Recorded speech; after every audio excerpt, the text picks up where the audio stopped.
I have a really strong relationship with Vermilion Public Library because I am a fairly voracious reader from lots of different genres. And I have, the nightstand of books next to the nightstand. And so I have the novels I like to read when I go to bed at night. I have the book club books. I have the nonfiction I like to read with my lunch. I have the maybe philosophy or book about spirituality I like to read when I'm having my morning coffee and tea. So I have this sort of, relationship with books and rituals around books. And that those rituals would be extremely expensive if I had to pay for them out of pocket.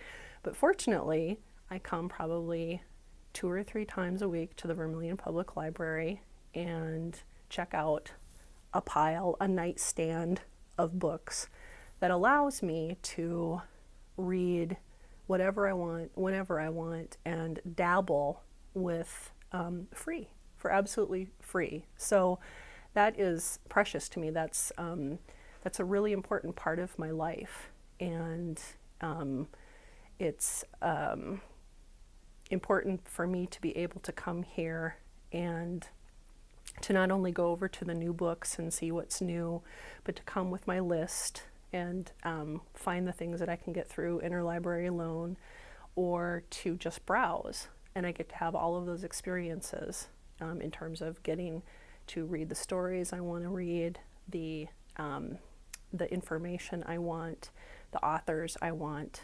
And it can be, like I said, it can be fiction, or it can be the latest autobiography, or it can be a book about South Dakota. I'll even come into the South Dakota room, and if I feel like, I really didn't know that about Spirit Mound or what have you, or what is that plant that's growing, by the side of the Vermilion River.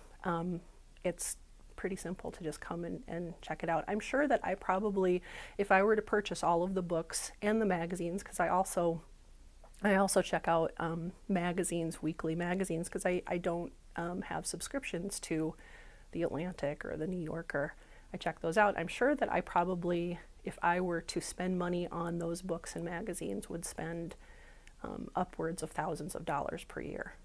And I don't have to. It's free. Well, I think that something that the Vermilion Public Library does very well is, I know, so many libraries nationwide right now are trying to figure out what their role is now that we all have, many of us have the internet either at home or at our offices, and supposedly information is more accessible than it has ever been. And I think something that the Vermilion Public Library is doing particularly well is asking, what can we be in the community in addition to a place of information, a place where you can find literature, the maker space, the what if we provide ukulele lessons for children and adults? What if we offer exercise classes for retirees? What if we put on sewing classes, and anybody who wants to learn how to sew a button can come?